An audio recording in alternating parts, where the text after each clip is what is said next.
नमस्कार विद्यार्थी मित्रों, आज हम पढ़ेंगे पुनरावर्तन 2। तो यहाँ पे प्रश्न 1 है कि शब्दकोश में से शब्द के अर्थ खोजिए। तो पहला है मंजिल। तो मंजिल का अर्थ है लक्ष्य। चाम, चाम यानी कि चमड़ा। निराला यानी कि अनोखा। तरोवर यानी कि वृक्ष। इरादा तो निश्चय, विचार। तराना तो गीत। भस्म तो राख। सूप तो अनाज साफ करने का साधन। चटकाई, चटकाई यानी कि खींचकर, झटके से। उपाधि तो पदवी। प्रश्न दूसरा, प्रश्नों के उत्तर लिखिए। तो पहला है कि सभी धर्मों का सार क्या है? तो सभी धर्मों का सार है कि दूसरों का भला करना। दूसरा है कि साधु कैसा होना चाहिए? तो साधु सुख के जैसा स्वभाव वाला होना चाहिए, जो वस्तु का सार ग्रहण कर ले और निस्सार वस्तु को छोड़ दे। तीसरा, विक्रम साराभाई ने विज्ञान के अलावा और किन किन क्षेत्रों में योगदान दिया? तो विक्रम साराभाई ने विज्ञान के अलावा कला, शिक्षा और समाज सेवा के क्षेत्रों में योगदान दिया। आगे है चौथा कि गरीब की हाय के लिए कौन सा उदाहरण दिया गया है? तो गरीब की हाय के लिए लुहार की धोकनी का उदाहरण दिया गया है। प्रश्नों के उत्तर लिखिए। पहला है कि हमारे देश की विशेषता क्या है? तो हमारे देश में भिन्न भिन्न रंग, रूप, पहनावे वाले और अलग अलग भाषाएं बोलने वाले लोग रहते हैं। इसके बावजूद हम सब एक हैं। इस तरह विविधता में एकता ही हमारे देश की विशेषता है। दूसरा कि तुलसीदास सबसे हिल मिलकर रहने को क्यों कहते हैं? तो सबसे हिल मिलकर रहने से आपस में प्रेम भाव बढ़ता है। एकता की भावना दृढ़ होती है। लोग एक दूसरे को सहयोग देते हैं, सबको सुख, शांति और सुरक्षा मिलती है। इसीलिए तुलसीदास सबसे हिल मिलकर रहने को कहते हैं। तीसरा, विक्रम साराभाई के प्रयासों से अहमदाबाद में कौन कौन सी संस्थाएं प्रारंभ हुई? तो विक्रम साराभाई के प्रयत्नों से अहमदाबाद में भौतिक अनुसंधान प्रयोगशाला, टेक्सटाइल इंडस्ट्रीज रिसर्च एसोसिएशन और लोक विज्ञान केंद्र एवं नेहरू विकास संस्थान। आगे, माला में कौन कौन से फूल एकरूप हुए हैं? तो माला में बेला यानी कि मोगरा, गुलाब, जूही, चंपा, चमेली आदि फूल मिलकर एकरूप हुए हैं। आगे है प्रश्न तीसरा कि परिच्छेद में योग्य विराम चिन्ह लगाइए। तो इस पर जीर्णधन बोला, अरे सत्यवादी सेठ, यदि बाज तेरे लड़के को उठाकर नहीं ले जा सकता तो मेरी 1000 भार की तुला को चूहे कैसे खा सकते हैं? अगर तू अपने बेटे को चाहता है तो पहले मुझे मेरा तराजू वापस कर दे। आगे प्रश्न चौथा, शब्दों को उचित क्रम में रखकर अर्थपूर्ण वाक्य बनाइए।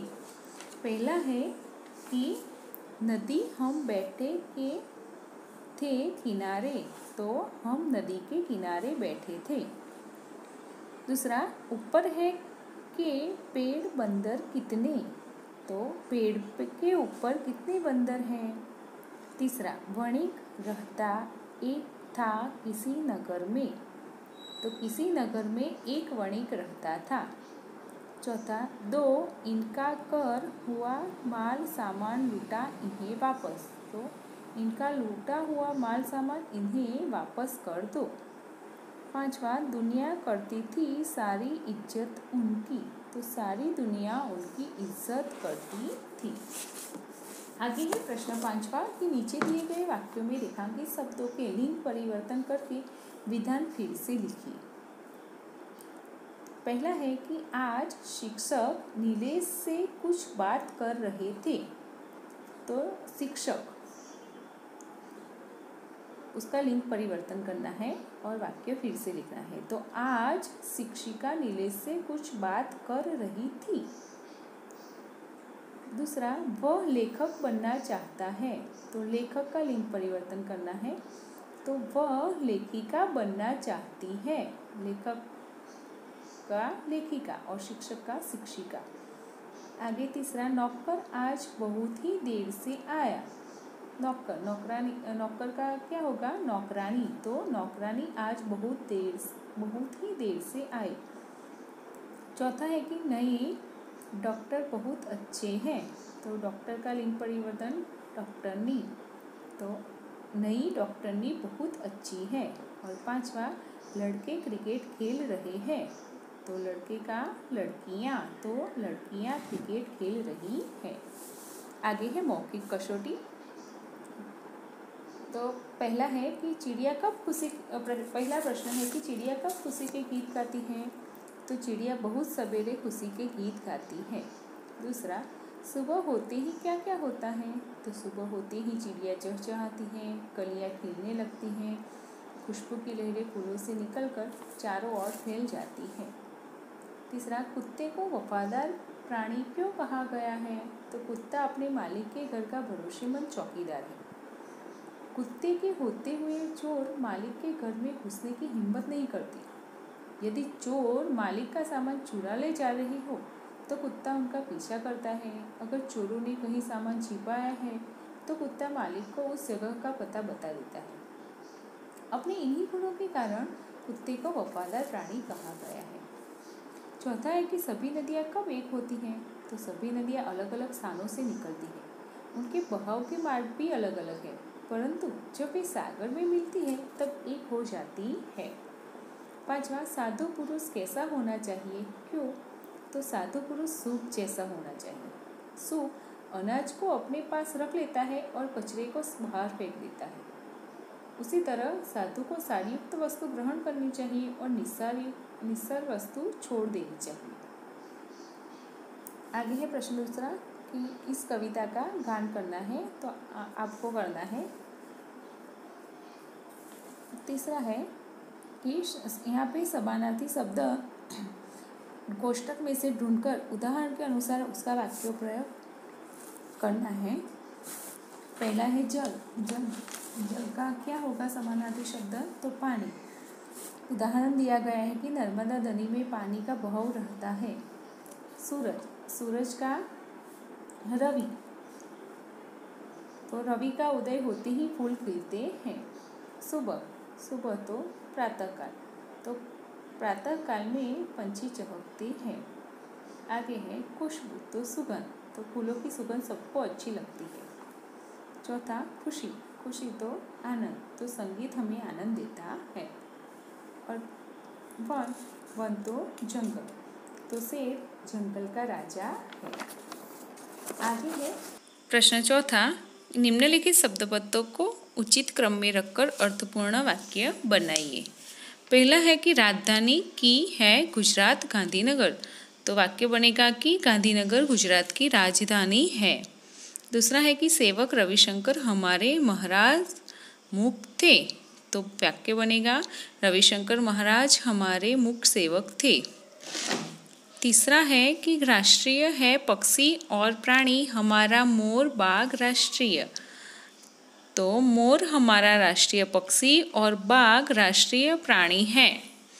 चौथा है 2 अक्टूबर गांधी जी का 1869 में था जन्म हुआ पोरबंदर में। तो गांधी जी का जन्म 2 अक्टूबर 1869 में पोरबंदर में हुआ था।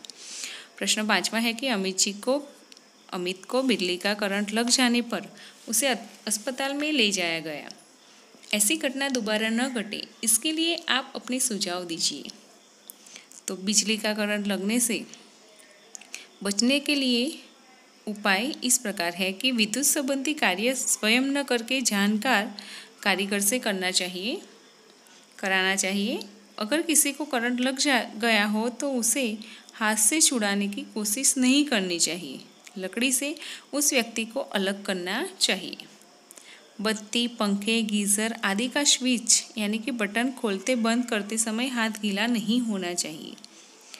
बिजली के किसी उपकरण की मरम्मत करते समय हमेशा लकड़ी के स्टूल पर बैठना या खड़ा होना चाहिए और पैरों में रबर की स्लीपरें पहननी चाहिए। बिजली से संबंधित कार्य करते समय हाथों में रबर के ग्लोव्स पहनने चाहिए। आगे है क्रियात्मक कसौटी। प्रश्न 1 है कि निम्नलिखित शब्दकार्ड के शब्दों के लिंग पहचान कर पुल्लिंग स्त्रीलिंग शब्दों की जोड़ बनाइए। यहाँ पे कुछ शब्द दिए गए हैं, राजा, ग्वाला, सेठ, बंजारा और सेठानी, बंजारिन, ग्वालिन और रानी। तो राजा तो रानी, ग्वाला ग्वालिन, सेठ तो सेठानी, बंजारा तो बंजारिन। प्रश्न दूसरा है कि निम्नलिखित शब्दों का अर्थ शब्दकोश में से ढूंढकर बताइए। तो ढोना, ढोना यानी कि उठाकर या लाद कर ले जाना। सूद तो ब्याज, पंथ रास्ता मार्ग, डेरो यानी कि बहुत, मॉल यानी कि मूल्य कीमत। प्रश्न तीसरा है कि श्याम पट के कोष्टक में दिए गए शब्दों को उचित क्रम में रखकर वाक्य बनाइए। पहला कि मोर, जीवन, भारत, अखबार। जल पढ़ना है देश, अच्छी बात की, राष्ट्रीय क्रिकेट वर्ल्ड कप, हमारे 2011 में पक्षी, वर्ल्ड चैंपियन देश का बना। तो यहाँ पे अलग अलग शब्द दिए गए हैं, तो इसको हमें उचित क्रम में रखकर वाक्य बनाना है। तो पहला वाक्य बनेगा कि मोर हमारे देश का राष्ट्रीय पक्षी है। दूसरा है जल ही जीवन है। तीसरा अखबार पढ़ना अच्छी बात है। और चौथा कि क्रिकेट वर्ल्ड कप 2011 में भारत वर्ल्ड चैंपियन बना। आगे है प्रश्न चौथा कि निम्नलिखित शब्द पत्तों को विरुद्धार्थी शब्दों की जोड़ में रखिए और वाक्य बनाइए। तो सुबह, सुबह का विलोम शब्द होगा शाम, तो वह सुबह से शाम तक काम करता रहता है। प्रारंभ तो अंत या अंत तो प्रारंभ, तो मैंने प्रारंभ से अंत तक पुस्तक पढ़ ली है। दिन तो रात, कहीं दिन है तो कहीं रात। पालतू तो जंगली, गाय पालतू और बाघ जंगली पशु है। भलाई तो बुराई, सबकी भलाई करो और बुराई से दूर रहो। अच्छा, अच्छा का विलोम बुरा, तो उस कार्य का आरंभ अच्छा पर अंत बुरा हुआ। कठिन तो सरल, कुछ प्रश्न कठिन है तो कुछ सरल। नियमित तो अनियमित, वह नियमित व्यायाम करता है पर पढ़ाई में अनियमित है। ज़्यादा, ज़्यादा तो कम, तो मजदूर ने काम ज़्यादा किया पर उसे पैसे कम मिले। दोस्त तो गुण, तुम अपने दोस्त देखो, वह तो गुणवान है। आगे है प्रश्न पांचवा कि काव्य पंक्ति एवं भावार्थ आधारित पट्टियों की सही जोड़ मिलाकर पढ़िए। यहाँ पे काव्य पंक्ति दी गई है और भावार्थ है। पहले इसमें काव्य पंक्ति है कि कलियां दरवाजे खोल खोल जब दुनिया पर मुस्काती है, और इसका भावार्थ कि कलियां दरवाजे खोल कर दुनिया पर मुस्काती है। दूसरी है जब चमचम बूंदें गिरती हैं बिजली चमचम कर जाती है, यानी कि चमचम बूंदें गिरती हैं और बिजली चमकती है। तीसरी काव्य पंक्ति जब ठंडी ठंडी हवा कहीं से मस्ती ढोकर लाती है, यानी ठंडी हवा अपने साथ मस्ती लाती है। आगे है लिखित कसौटी। प्रश्न 1 कि निम्नलिखित प्रश्नों के उत्तर लिखिए कि कौन कौन सी नदियाँ सागर में मिलती है। तो गंगा, यमुना, ब्रह्मपुत्र, कृष्णा, कावेरी आदि नदियाँ सागर में मिलती है। दूसरा है प्रश्न कि हरियाली कहाँ कहाँ दिखाई देती है। तो वर्षा ऋतु में धरती पर हरी घास उगने से मैदान हरे हो जाते हैं। खेतों में हरी फसलें लहलहाती है। पेड़ पौधे हरियाली से झूम उठते हैं। बागों और जंगलों में हरियाली छा जाती है। सूखे पर्वत भी हरियाली से निखर उठते हैं। इस प्रकार वर्षा ऋतु में धरती पर चारों ओर हरियाली दिखाई देती है। तीसरा, सेठ ने कुत्ते को क्यों मुक्त कर दिया। तो सेठ के यहाँ चोरों ने डाका डाला था। वे माल लेकर भागे तो कुत्ते ने चोरों का पीछा किया। चोर दूर जंगल में सारा माल जमीन में गाड़ कर चले गए। कुत्ता सेठ जी को जंगल में ले गया और भौंक भौंक कर वह जगह बताने लगा जहाँ चोरों ने माल गाड़ा था। थोड़ा खोदने पर ही चुराया गया सारा सामान मिल गया। सेठ जी की खुशी का पार न रहा। कुत्ते की वफादारी पर मुग्ध होकर उन्होंने कुत्ते को मुक्त कर दिया। आगे है कि माला में कौन कौन से फूल एकरूप है। तो बेला, गुलाब, जूही, चंपा, चमेली आदि तरह तरह के फूल माला में गूंथकर एकरूप हो जाते हैं। 5वां, साधु कैसा होना चाहिए। तो साधु सूप के जैसा होना चाहिए। सूप अच्छे अनाज को अपने पास रख लेता है और कचरे को बाहर फेंक देता है। उसी तरह साधु को सारयुक्त वस्तु ग्रहण करनी चाहिए और निस्सार वस्तु छोड़ देनी चाहिए। आगे है कि विराम चिन्ह, निम्नलिखित वाक्यों में उचित विराम चिन्ह लगाइए। पहला है कि चिड़िया कब खुशी के गीत गाती है। तो उसमें प्रश्नार्थ चिन्ह आएगा। दूसरा, जल ही जीवन है। तो पूर्ण विराम। तीसरा, नर्मदा, तापी, साबरमती, महिसागर आदि गुजरात की बड़ी नदियां हैं। तो नर्मदा के बाद अल्पविराम, तापी के बाद अल्पविराम, साबरमती के बाद भी अल्पविराम और नदियां हैं के बाद पूर्ण विराम। चौथा है कि वाह कितना सुंदर दृश्य है। तो वाह के बाद आएगा उद्गार चिन्ह और दृश्य है उसके बाद भी आएगा उद्गार चिन्ह। 5वां, सेठ बोले, कुत्ते भाई जाओ तुम अपने मालिक लाखा बंजारा के पास, तुम मुक्त हो। तो सेठ बोले उसके बाद आएगा अल्पविराम, फिर अवतरण चिन्ह, कुत्ते भाई के बाद अल्पविराम, जाओ के बाद अल्पविराम और बंजारा के पास के बाद आएगा पूर्ण विराम और तुम मुक्त हो वहाँ पे भी पूर्ण विराम। आगे है कि प्रश्न तीसरा, नीचे दिए गए शब्द के आधार पर पहेली बनाइए। तो पहला है कागज। तो 3 अक्षर का मेरा नाम, कलम करती मेरा काम, आदि कटे तो गज बन जाओ, अंत कटे तो काग कहलाओ। दूसरा, जीवन। तो 3 अक्षर का मेरा नाम, हर प्राणी में मेरा धाम, आदि कटे तो वन बन जाओ, अंत कटे तो जीव कहलाओ। चलो, मोबाइल का उपयोग जीवन में लाभदायी है या हानिकारक, क्यों? तो अपने विचार लिखिए। तो ये आपको करना है। आगे है कि निम्नलिखित संज्ञा को कोष्टक में उचित स्थान पर रखिए।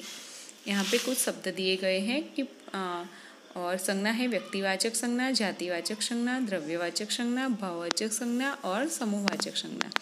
तो भारत, कौंस में कुछ शब्द दिए गए हैं। भारत, ईमानदारी, दूध, हिमालय, तेल, भीड़, नदी, पर्वत, नर्मदा, पेड़, बुराई, सेना और झुंड।